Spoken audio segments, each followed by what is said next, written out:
Hello, my name is Oneyda, and I'm here to talk about silence between twin souls during the separation process. Um, my awakening started about 6 years ago, and during my awakening, I was told that I was on the twin soul path. Once I started working on my chakras and things like that, I realized that my calling was to guide twin souls on the path. Um, I guess everyone's question is, what do you do when you're not speaking with your twin soul? So the best thing to do is try not to obsess over the fact that you're not speaking to your twin soul. So the more you obsess over it, the longer it takes for you both to communicate. So the best thing to do would be to keep yourself busy, to work on your chakras, to keep walking on your path, and to guide others. The more you help others, the more you awaken spiritually, and the quicker you get closer to union. Twin souls really are a phenomenon on their own. We're experiencing a huge phenomenon now ever since the age of Aquarius has come into play, because we are no longer in the age of Pisces. We are now in the age of Aquarius. With this being said, we're learning about relationships and how we relate to the opposite sex. And as a twin soul, you're here to teach others about unconditional love and how you relate with your twin soul. Some twin souls are mirrors. That means that they do the exact same thing to each other. Like right now, me and my twin aren't speaking. So we do the exact same thing. He's not speaking to me, I'm not speaking to him, and neither one of us is making the move in order to speak. We are mirroring each other. We even look alike. There's other twin souls that are the opposite of that. Like, they just constantly live in fear. They don't make a movement at all. They just sit and wait, and sitting and waiting is not healthy for no one. You're doing nothing, and all you're doing is waiting. And that's not the point to the twin soul at all. There has to be movement. There has to be action, and a lot of self-work, which a lot of twin souls do not want to do, nor do they want to hear. And unfortunately, that is what you have to do. You have to work on yourself. If you don't work on yourself, you're getting nowhere. There's other twin souls that come into union rather quickly, but then separate. And when that happens, I know it's very devastating, especially if you had a long-term relationship with your twin for a year or more.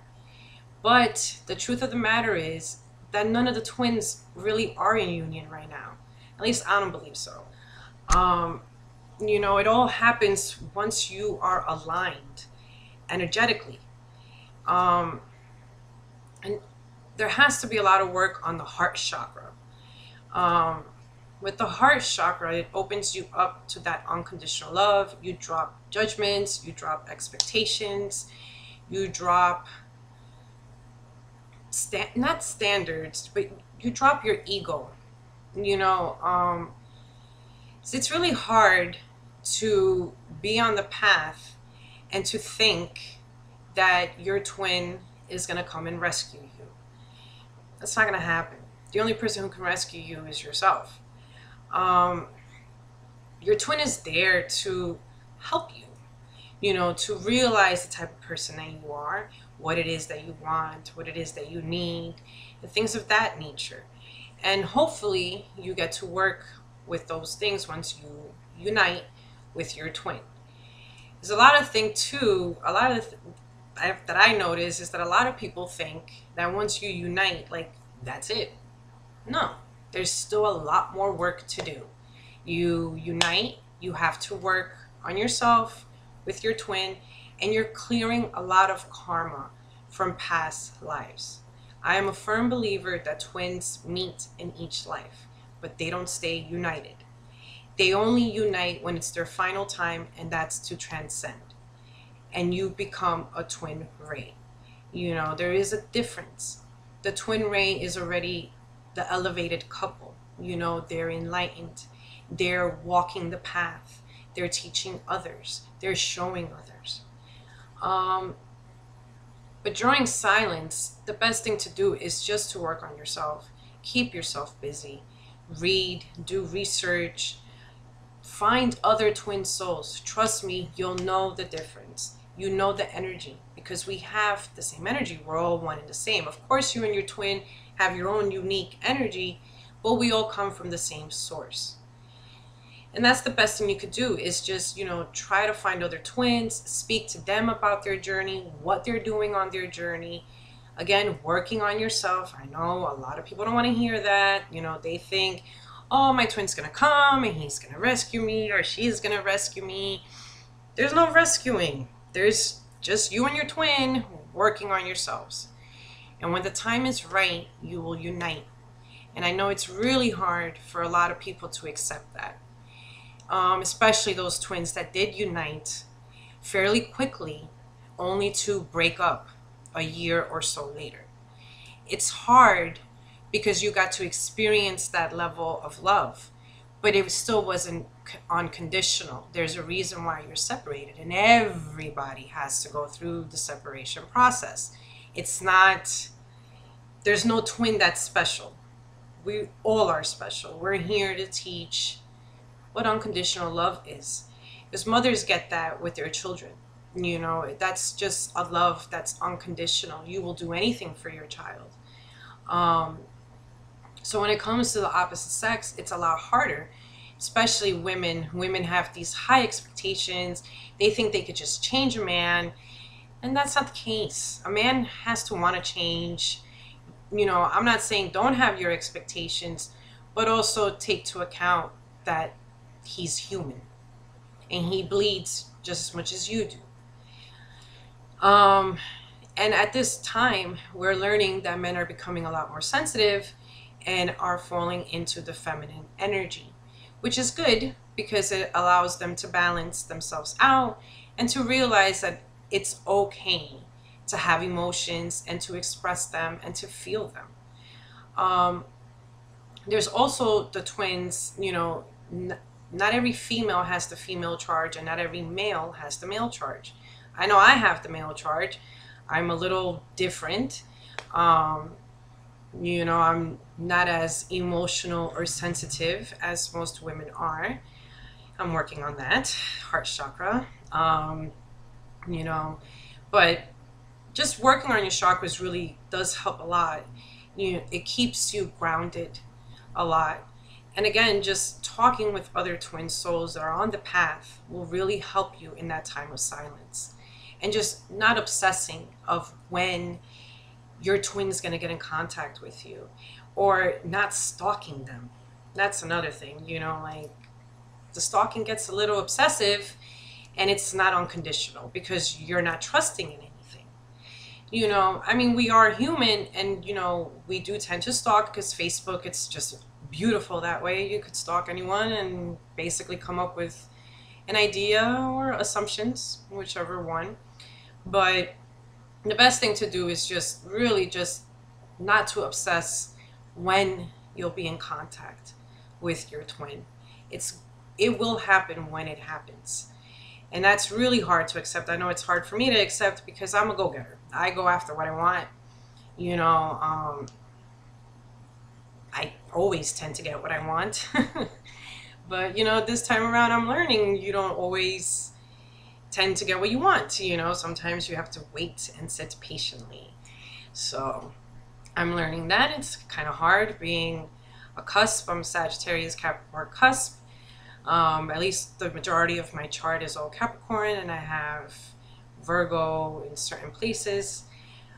But I normally tend to go after what I want, and a Capricorn does the same thing. It's a go-getter. It climbs that mountain. But I have to learn, you know, patience. And that is what everyone is learning on this path, is patience. And I used to say when I was much younger, patience is a vice. It's not a virtue. But it is. It is a virtue because you're learning to be patient. to appreciate the moment. And that's the other thing that a lot of twin souls don't do. They don't live in the moment. They live in the future. And there's no need for that. Yes, you're supposed to create your future. Try to create that image of you and your twin united, being together as one. What are you and your twin going to do to help humanity? Because that is another thing that you have to realize. This is not a Hollywood romance. It's not a, a happy ever after. There's work to do. You're doing work now. You're going to do more work once you unite with your twin. I think I'm going on too much now, but I'm trying to wrap this up. Let's see how I can. This is my first video in 4 years, I think. And I feel it's time that I talk about twins. Not that I'm an expert on it or anything, but I've been doing this for a while now. And like I said, I do guide others. And, the best thing to do is just basically live in the moment, live in the present. Don't live in the future and stop living in the past. If you live in the past, you're never going to get to the future, and you're not even appreciating your present. You have to live in the present. Living in the past does nobody any good. You have to learn to forgive and forget. Make peace with it. That's another thing that twin souls don't do, especially those twin souls that were united and were in relationships. They don't know how to forgive the past and how to make peace with it. And all you're doing is prolonging unity. For those twin souls that only live in the future, you need to come back to the present. There's nothing in the future there for you because you're not allowing the flow to happen. If there's no flow, there's no unity. There has to be a flow. There has to be a balance. So live in the moment, work on your chakras, don't be so obsessive, and just, try to connect with other twin souls and see what they're doing. Talk with them for support. I have a twin soul group that me and my friend Heather manage. And you could join us there if you want. The group is called Twin Soul Support Group. I'll post the link to it. I also have a Facebook page that me and my friend Heather run. And it's called the Twin Soul Twin Ray Ascension page. You could join us there. We're there to help each other out and, to give advice. And just try to live in the moment. It's the best thing. It's the best advice that I could give all twin souls on the path. Live in the moment and work on those heart chakras. Namaste.